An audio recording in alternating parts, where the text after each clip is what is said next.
Pension लिए बिना नहीं मान रहे कर्मचारी। नमस्कार, आप देख रहे हैं दिव्य हिमाचल टीवी। मैं हूं वंशिता शर्मा और हाजिर हूं आप सभी के सामने हिमाचल आज का मुद्दा लेकर।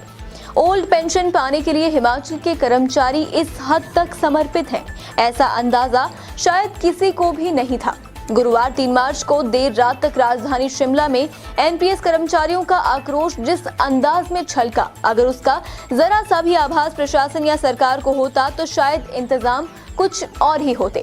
खैर, सरकारी कर्मचारियों ने जिस तरह पूर्व घोषणा के तहत विधानसभा भवन पहुंचकर अपनी मांग बुलंद की, उसने दिखा दिया कि वे पुरानी पेंशन का लाभ पाने के लिए सिर धड़ की बाजी लगाने को तैयार है। अब देखना यह है कि केंद्र सरकार की मर्जी के बगैर हिमाचल की हुकूमत कर्मचारियों को ये सुविधा दे पाती है या फिर कर्मचारियों को पुरानी पेंशन देने का वादा कर रही कांग्रेस के दिन फिरने वाले हैं। ओपीएस के लिए सबसे बड़ा बवाल, जी हां, ओल्ड पेंशन स्कीम के लिए। ओंकार जी, एनपीएस कर्मचारियों ने आज राजधानी शिमला में जमकर हल्ला बोला है। सबसे पहले तो क्या जानकारी है, आप शुरुआत में क्या बताएंगे हल्के फुल्के तरीके से? देखिए अग्निहोत्री जी, 3-4 दिन से जो है ये पद यात्रा न्यू पेंशन स्कीम कर्मचारी महासंघ जो है उसकी चली हुई थी और इसी दौरान आज इनका जो काफिला है, इस महासंघ का जो काफिला है वो शिमला पहुंचा है।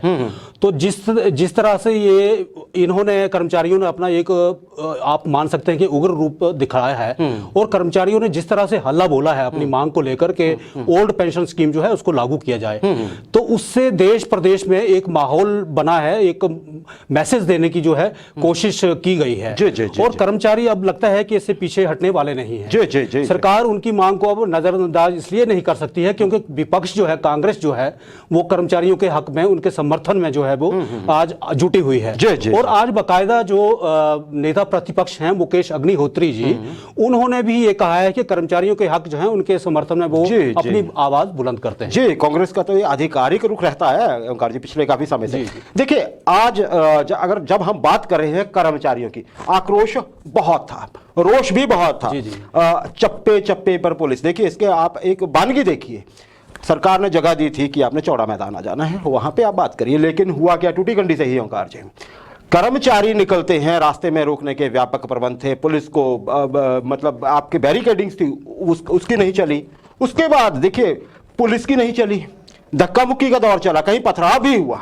तो ये क्या दिखा रहा है कि एक तरह से देखिए सरकार ने पहले से ही बोल रखा है कर्मचारियों को लेके कि कुछ भी ऐसा वैसा होता है तो हम कड़े एक्शन लेंगे, फिर भी कर्मचारी नहीं मान रहे। मतलब मांग को लेकर इसको उन्होंने जरूरत भी बना लिया है और इससे पता भी चल रहा है कि वो कितने हद तक सीरियस है। ओंकार जी, क्या क्या हुआ आज? देखिए अग्निहोत्री जी, एक बात को हमें समझना चाहिए कि जिन कर्मचारियों को रोकने के लिए पुलिस व्यवस्था, प्रशासनिक व्यवस्था लगाई गई थी, उसी व्यवस्था में से बहुत सारे कर्मचारी, आप पुलिस के कर्मचारियों को जिम्मा दिया गया था कि इस कर्मचारी महासंघ के जितने भी लोग हैं उनको रोका जाए।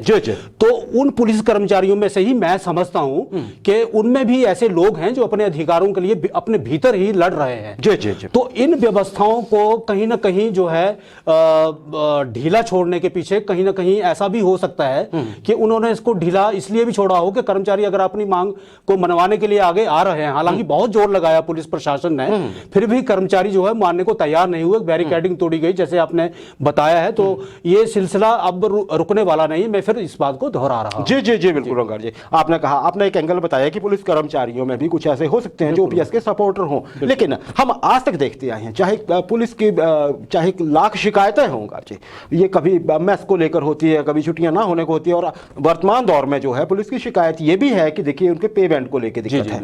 लेकिन फिर भी हमने अतीत में देखा है और आज भी शायद ऐसा झलका कि आपने, ठीक है, जो आपने बात कही वो कुछ लोगों की राय है ऐसा कहने के पीछे, लेकिन जितना भी हमने टीवी पे लाइव किया, बल्कि हमने ये देखा कि पुलिस ने प्रोएक्टिवली अपनी ड्यूटी करने की कोशिश की। तभी धक्का मुक्की की भी नौबत आई, पुलिस कर्मचारी लोग बैरिकेडिंग भी कर रहे थे, पत्थर तक चलने की बात भी कही गई है ओंकार जी। और 103 के पास तो बहुत बड़ा हंगामा हो गया जब भगदड़ जैसी मच गई थी।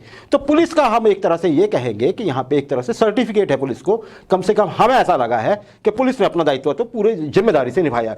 रही बात ओंकार जी कि कर्मचारी कहां तक पहुंचे और कैसे रहेंगे, और आपने ये कहा कि सिलसिला शायद ही रुक पाए, जाहिर सी बात है एक बहुत बड़ी कर्मचारी बार बार ये बात बोलते रहे हैं कि देखिए जिस तरह से उन्होंने बल्कि फॉर्मूला भी दिया है कि आप इतने पैसे जमा करते हैं एक कंपनी के नाम पे, जी। उन्होंने बताया कि उसी पैसे को आप लेके पिछला एरियर क्लियर करवा सकते हैं, हिमाचल की जहां तक बात है। बिल्कुल। और जो पैसा हर महीने जाता है या फिर वो और भी पैसा बच जाएगा, जैसे सरकार ने ये कहा है कि 500 करोड़ रुपए हर साल चाहिए, तो उन्होंने कहा 4 साल का पैसा तो फिर भी कंपनी के पास होगा, वो आप 4 साल दे दीजिए, तब तक और पैसा इकट्ठा हो जाएगा। कई बातें हमें समझ आती हैं, कई बातें सरकार के समझने की है। अच्छा, कर्मचारी भावनात्मक रूप से ओंकार जी लगता है यहीं जुड़े हुए हैं। बिल्कुल जुड़े और जिस तरह वो शिमला में आज मौसम भी खराब था, वाटर कैनल्स तक का यूज होने लगा, लेकिन ये अलग बात है कि पाइप्स निकाल दी गई टैंकर से। तो मतलब कर्मचारी ये देखिए, आप घर से जो निकल के आए हैं तो उन्होंने कुछ सोचा हुआ है, ये सीधा पता लग रहा है ओंकार जी। वो आप सही बोल रहे हैं कि ये लड़ाई कुछ थोड़ी लंबी खिंचती लग रही है। अच्छा, एक सवाल मेरा, ये हालात इस मोड़ तक क्यों पहुंचे? विधानसभा का सत्र चला हुआ है, बजट सेशन चला हुआ है, कल बजट पेश होना है। कर्मचारियों की पदयात्रा, तो पेंशन पदयात्रा तो कई दिनों से शुरू हो रखी है ना, जो मंडी से, मुख्यमंत्री के गृह जिला के मुख्यालय से ओंकार जी।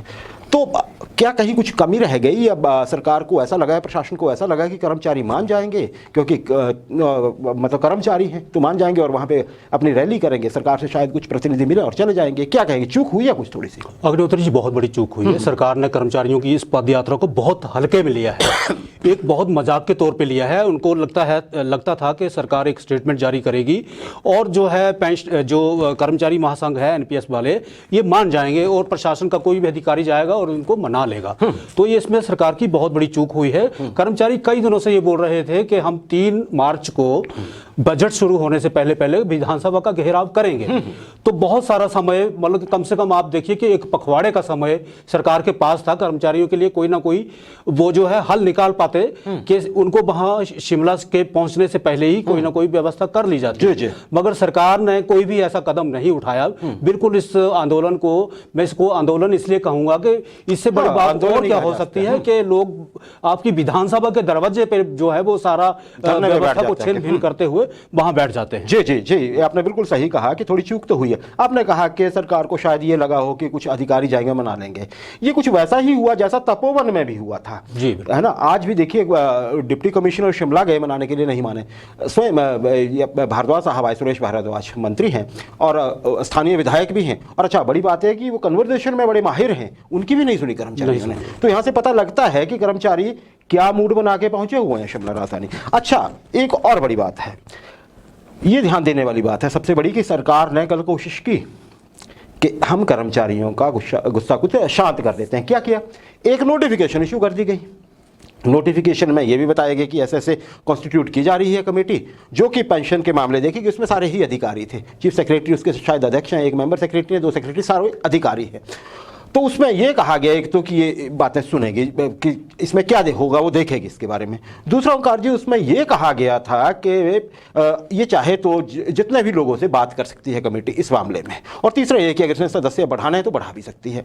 मतलब कर्मचारियों को उसमें से कोई ऐसा नहीं था, ऐसा लगता था कि एक अंतिम स्टेज पे रोकने का एक प्रयास है और ये कर दी गई। ये नोटिफिकेशन शायद तब काम आ जाती है जब तपोवन में कमेटी बनाने की सूचना हुई थी, उसके 1-2 दिन में, कुछ दिन में, 1 महीने में बना ली जाती, तो शायद ये चीजें आगे बढ़। लेकिन अब कर्मचारियों को क्या ऐसा लगा कि कमेटी बना के उनकी मांग को लिंगर ऑन कर दिया जाएगा, या फिर जैसे कि इनको ये लगा कि देखिए तपोवन में भी तो आपने कमेटी बनाने की बात कही थी, वो बनी ही नहीं, 3 महीने निकाल दिया आपने। तो क्या अब कर्मचारी इसलिए ये कह रहे हैं कि हम जाएंगे तो पेंशन लेकर ही जाएंगे, हमें कमेटी नहीं चाहिए? क्या आपकी राय है इसमें? जी अग्निहोत्री जी, सबसे जहां तक मैं समझता हूं कमेटी बनाने की अधिसूचना है, अब ये समय निकल चुका है। समय में आपको पीछे विधानसभा का, जैसे आपने जिक्र किया, वहां स्वर्ण आयोग वाले लोग वहां पहुंचे हुए थे, उनके लिए भी एक कमेटी की अधिसूचना जारी कर दी थी। उसको भी कम से कम 1.5-2 महीने का समय निकल चुका है। और इन 1.5-2 या 2.5 महीनों में सरकार ने क्या किया है, क्या कदम उठाया है, ये किसी के सामने अभी तक जो है पूरी बात आई नहीं है। क्योंकि और देखिए ये चुनावी वर्ष है। अब ये अधिसूचनाओं, अब ये कमेटियों की अधिसूचनाओं जारी करने का कोई वक्त नहीं है। सरकार, कर्मचारी ये चाहते हैं कि अभी जो 4 मार्च को, यानी कल जो बजट सेशन बैठने वाला है, कल बजट पेश करने वाले, माफी कीजिएगा, बजट पेश करने वाले हैं, तो उसी बजट में इस चीज का प्रावधान कर दिया जाए। क्योंकि अब ये अगर इस चुनावी वर्ष में कोई अधिसूचना जारी भी होती है तो कर्मचारी भी जानते हैं, और कर्मचारियों के साथ सबसे बड़ा चीज ये है कि विपक्ष उनके साथ खड़ा है। तो विपक्ष भी ये कर्मचारियों को, आंदोलनरत कर्मचारियों को ये समझा रहा है कि इस वक्त सरकार की अधिसूचना का कोई मतलब नहीं रह जाता है। सरकार सिर्फ और सिर्फ एक ही काम कर सकती है कि इसी बजट में इस ओपीएस के लिए प्रावधान कर दिया जाए। प्रावधान कर दिया जाए। लेकिन देखिए, अब तो कुछ ही घंटे बचे बजट पेश होने में। बिल्कुल। और रही बात विपक्ष की, तो सरकार चाहे किसी की भी हो, विपक्ष चाहे कोई भी हो, वो तो मौके भुनाना चाहेगा। और जब आपको पता है कि चुनावी वर्ष है और एक लाखों लोगों का एक वर्ग जो है वो सीधे सीधे सरकार के खिलाफ है, तो हवा देने से कौन चूकेगा। ये बात सही है आपकी। अच्छा, एक चीज और है, अगर हम इसमें देखें कि जो पेंशन पदयात्रा चली जी 4 जिलों से गुजरी है, चौथे जिला में पहुंची, आप ऐसे कह लीजिए। मंडी से शुरू होती है, फिर आपके पास बिलासपुर में आती है, सोलन से निकलती है और फिर शिमला पहुंच जाती है। इस दौरान आप ये देखिए कि कर्मचारी सिर्फ यात्रा ही नहीं निकाल रहे थे, वो स्थानीय लोगों से भी मिल रहे थे, लोगों का समर्थन भी जुटाया लोगों ने, है ना जी। और साथ ही साथ बाहरी प्रदेशों के कर्मचारी भी आज शिमला पहुंचे हैं। हमारे टीवी पे, हमने दिव्य हिमाचल टीवी पे आज हमारे दीक्षा शर्मा जब लाइव कर रहे थे तो उत्तराखंड से भी पहुंचे हुए थे लोग। उन्होंने बताया सबने कि हम खड़े हुए हैं हिमाचल के कर्मचारियों के साथ, और कल को हिमाचल के कर्मचारी उनके साथ होंगे। मतलब ये आंदोलन जो है हिमाचल की बाउंड्री से बाहर निकल के, एक तो हिमाचल के लोग इसके साथ जोड़ने की कोशिश हुई है, काफी हद तक जुड़े भी होंगे, और बाहर के प्रदेशों से भी कर्मचारी यहां पहुंचे हैं आंदोलन को जोर देने के लिए। इससे और ज्यादा फर्क पड़ा है, इंटेंसिटी और बेहतर हुई है कर्मचारियों के लिहाज से। क्या कहेंगे ओंकार जी? देखिए, अगर हम अग्निहोत्री जी अतीत में जाएं तो कर्मचारियों पे गोलियां तक चली हैं।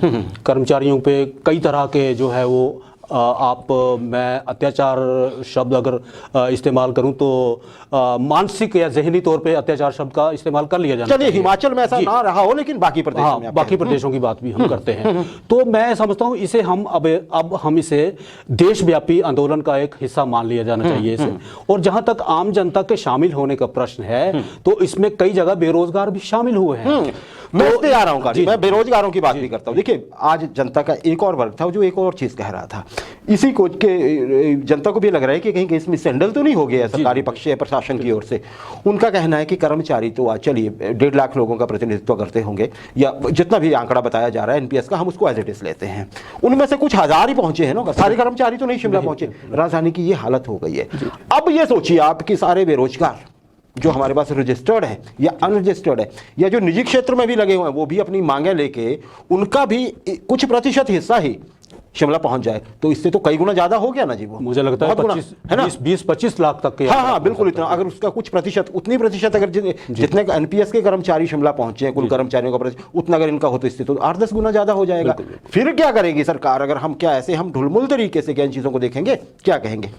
तो इसको, ये जो आंदोलन है, अगर जैसे आप जिक्र कर रहे थे कि स्थानीय लोग उसमें शामिल हुए हैं, समर्थन दिया है। देखिए, हम ये नहीं कहते समर्थन दिया है, तो उन शामिल लोगों में से सरकार को, अग्निहोत्री जी, ये पहचान लेना चाहिए कि ये जो लोग हैं ये कौन हैं। और मुझे लगता है, जाहिर तौर पे मैं ये देखता हूं कि इन शामिल लोगों में से बहुत सारे लोग बेरोजगार हैं। और उसी आपकी बात को मैं फिर दोहराता हूं कि अगर बेरोजगार लोग इस आंदोलन में शामिल हो रहे हैं, तो आने वाला कल जो है वो सरकार के लिए, सरकार के हाथ खड़ा करने के लिए काफी है। जी, इनके साथ है। या फिर हम ये कहें कि वो ये कह दें कि देखिए, आप इनकी बात तो सुन रहे हैं सरकारी कर्मचारियों की, तो हमारी भी सुनिए। अगर वो अलग से पहुंच जाते हैं, मेरा ये भी कहना था, तो मुश्किलें तो और बढ़ सकती हैं। ये भी ध्यान रखना होगा। अच्छा, अब सेगमेंट के अंत में मैं आपसे पूछता हूं, सब कुछ हुआ आज शिमला में, जो एक्सपेक्ट नहीं किया था वो भी हुआ। कर्मचारी अभी भी डटे हुए हैं। कर्मचारियों का सीधा कहना है, हमें कमेटी नहीं चाहिए, हम जाएंगे सीधे सीधे पेंशन लेकर। पेंशन की घोषणा करिए, बजट में प्रावधान करिए। आज की रात भी आपके पास कर्मचारियों का कहना है,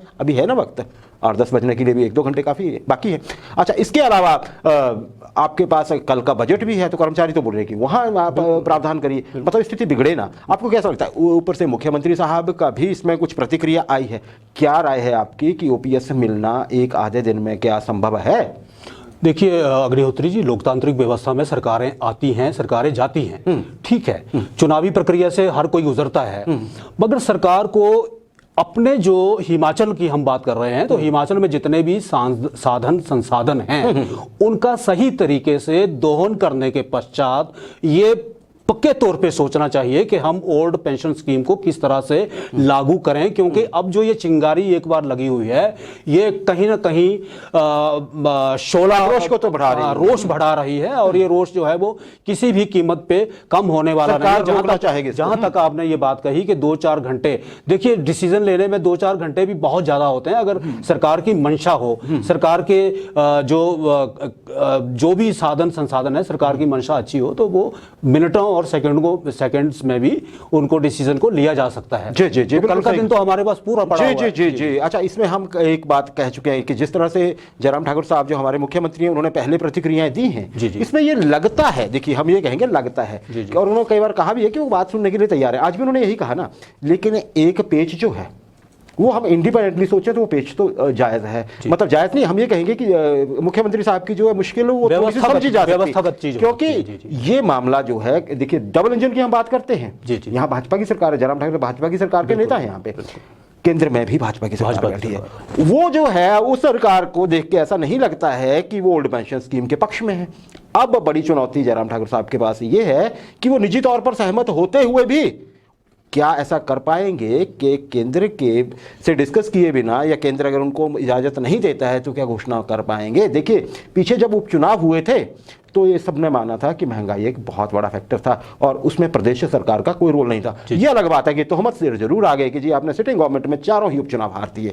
अब देखते हैं होता क्या, इंटरेस्टिंग बहुत होगा। हाँ, हम अपनी तरफ से ये उम्मीद जरूर कर सकते हैं कि कानून व्यवस्था की कोई स्थिति पैदा ना हो, शिमला के शहर के जो लोग हैं या वहाँ आने जाने वाले कम्यूटर्स जो हैं उनको भी कोई दिक्कत ना हो। विधानसभा का सेशन चला हुआ है, लोग मिलने जा रहे हैं पूरे प्रदेश से, शांतिपूर्ण हो। पर कर्मचारी अब जैसे अगर ले पाए तो हम ये नहीं कहते हैं कभी भी कि कर्मचारियों का जो मांग है ये गलत है। बस थोड़ी शांति व्यवस्था बनी रहे तो सबके लिए आसानी रहेगी और लोगों कर्मचारियों को और भी समर्थन शायद आम जनता का मिलेगा।